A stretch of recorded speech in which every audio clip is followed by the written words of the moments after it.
Welcome to Bell Peppers and Beef, a Cowboy Bebop podcast. This week we're talking about Session 18, Speak Like a Child. I'm Paul. David. I'm Justin. Alright, David, what happened in this episode? Honestly, it doesn't seem like too much happens in this one.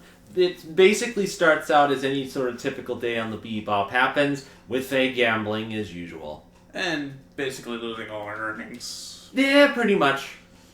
Yeah. Or most. So they get a delivery on the Bebop for Faye. Nah. That's COD. And I remember COD. That used to be a thing. Which turns out to be a Betamax tape. Yeah?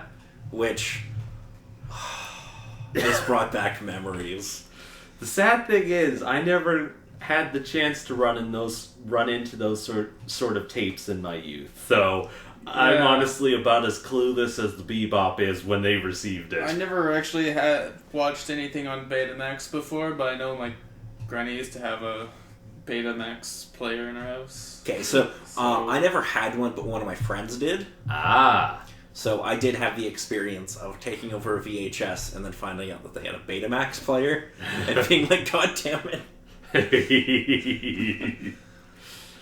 And of course, as any sort of episode usually tackles with this sort of thing, it's things from the past being brought in or examined by the future. So in certain respects, it was kind of, oh god, where you're surprised that these certain things still exist in this universe, the future.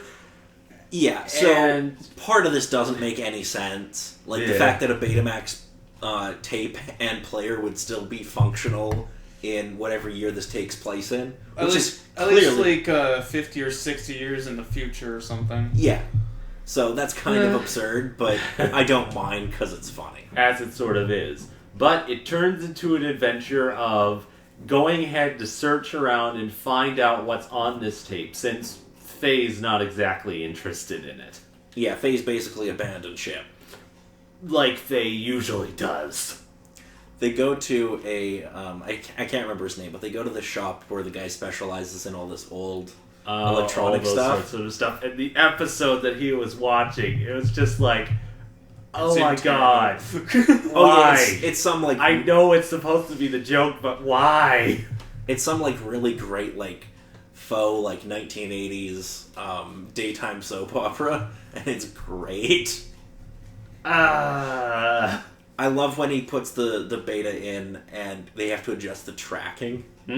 I remember that. I remember finally getting a VHS player that could do that by itself, and that fucking felt like the future. It's like, and now we have Netflix. Yes. But of course, the last person you ever want to have in this sort of store that we discovered in this episode is someone Spike. who smokes and someone who likes to kick things to make things work. My ship works better when I kick it. AKA Yeah, Spike. when he breaks the Betamax player. So they have to go in this hunt. They have to hunt through this like underground, like almost like skyscraper, because it goes down like 40 floors or something ridiculous. And yeah, they go way down. the term that Ed used was some sort of technology museum, but with the specific design of it, it was most likely a convenience store. It was just called a museum because with everything that was destroyed on Earth, There's no technology there from like past 1999. Pretty much. And it's fantastic. I loved it. So I guess something happened in the world 2000 or year 2000 that just completely destroyed. Yeah, most technology things. would just boop. Nope. We've got spaceships, but our actual video technology is stagnating. Oh well. But of course, there was a wonderful little bit of role reversal within this episode that I adored. Faye got ditched. I love where they're trekking through the building to get this Betamax player. Ah, yeah. Oh, I love that sequence. It's hilarious. Just all the particular things they ran into. Yeah, Yeah, they're going through water that's like chest height and all sorts of shit. Like An elevator almost drops down on them in the elevator shaft, or all to get a fucking Betamax player. Falling into a bathroom. They don't even bring back a Betamax player, they bring back a VHS player. Yeah, and they try to stick the beta in the VHS and it won't fit. And it's just like, no, you idiots. You absolute idiots. That's the wrong machine. So it was all for nothing. That is until another delivery drone decides to show up with another package for Faye. Well, at least they got a TV. No, that was at least a smart idea. Oh god, the CRT TV. Well, I feel sorry for Jet having to carry that son bitch. Well, with how big it wasn't too bad, but those things can be pretty heavy. Yeah, but even like those 19-inch TVs were fucking 40 pounds. Yeah, I mean, it was not all that. My 40-inch TV is probably 40 pounds. Like, that's probably why Jet was the one carrying, because he's probably the strongest one in the party. Yeah, so we get to one of my favorite moments in the episode, which is where Faye calls the Bebop and Ein answers it. Which is just great. You just gotta love with Ed asking who the heck Ein's talking to.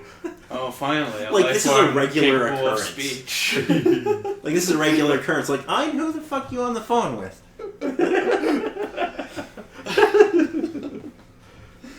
So eventually Faye comes back to the Bebop, and we get movie night on the Bebop. Most assuredly. It was awesome. Where Jet demands that in order to watch the movie, she pay back what she owes for the CODs. Yes. And we get to what's actually on this Betamax tape, which is basically a film of Faye, actually, of before her accident. Essentially home videos and little videos that she wanted to make for herself for the future. Giving Faye the glimpse into the past that she so wanted in some sort of a sense. Only Faye still has amnesia and doesn't really remember anything still, but it's still impactful in that regard, that it's like, it's her in the video. Yeah, so I really love this whole video thing. It's really cool.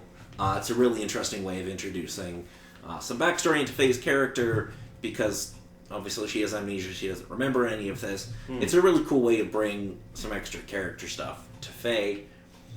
I really love it. I think it's really well done. Nah, definitely. Watching the episode over again, I got the feelings I used to had when I first watched the episode. When I first saw it, I was confused and honestly wasn't too intrigued on everything. It showed hints that it was, but being the young kid I was when I first watched Bebop, I didn't really catch on until the last moment. And that last moment where everything is kind of explained was that nice slap to the face, sort of showing, oh damn, Cowboy Bebop did it again.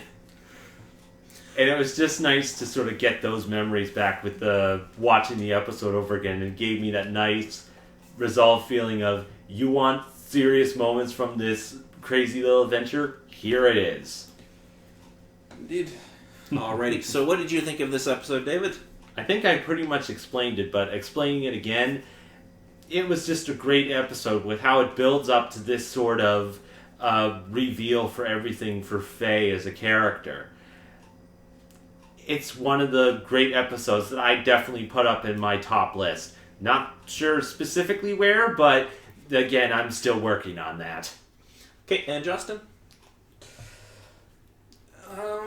First few times I've watched this episode, it had a slow start, but I mean, it kind of grew on me a little bit more as I watched through the series, because of all the little details that are just here and there, and how it portrays emotion without, giving that emotion. Like, the music sets the tone, and basically you see it in the characters. It's actually very well done, in my opinion. Fair enough.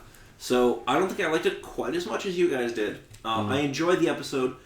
I don't think it's a must-see. I think parts of it are must-see. I wish they would... If this were my episode, it would probably be 10 minutes.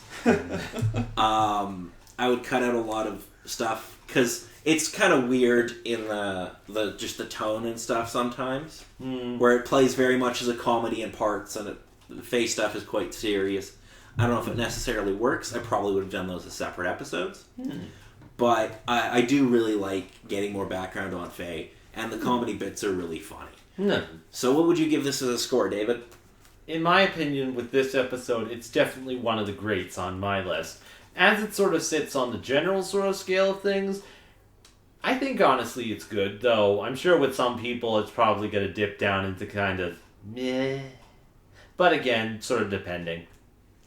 Okay, and Justin? It's not as great as some other episodes I can think of that's still coming soon, actually. But it's still something to see before that point. So obviously, it's still something that you can obviously just watch through, because you'll need to if you want to finish the series. Okay, so I would give this a 7.5 out of 10. I think it's pretty good. It's pretty funny in parts. The emotional stuff works. I don't know if I necessarily like that putting together in one episode, but it's quite a good episode. So anything left to add, David or Justin? Didn't you catch any bounties this episode? No, it was kind of one of those quieter slice of life sort of moments. I don't know, they just went on a treasure hunt for a Betamax player. You gotta satiate that curiosity some way. Yep. Alright, so that's going to be it for this week. I'm Paul. David. Justin.